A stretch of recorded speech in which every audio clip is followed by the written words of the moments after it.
Mandatory. Mandatory maknanya kamu wajib kena isi, tak boleh tinggal, tak boleh skip. Kalau skip nanti kalau nak pergi next yang terusnya ni tak boleh. Kalau lelaki yang isi dalam beraskrip ni, mana maklumat pertama ni, A ni lelaki, maklumat dia, nama, nombor kamaran, pekerjaan, tahun tinggal dekat mana, semua ada kat sini. Pendapatan berapa semua ada kat sini. Dah lengkap semua, baru pergi next. Yang perempuan, bahagian B ni perempuan, maklumat perempuan, kena isi semua. Yang C ni maklumat tentang tanda nikah dan juga tempat nikah.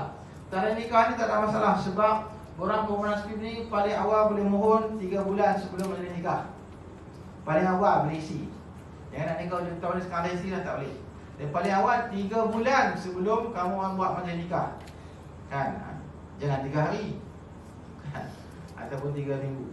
Paling awal 3 bulan boleh isi dah, start isi dah.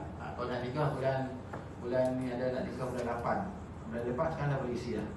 Nak nikah awal ataupun nak nikah 31 Ogos tak boleh isi lagi lah. 31 Ogos kena hujung bulan Mei baru boleh isi. Ada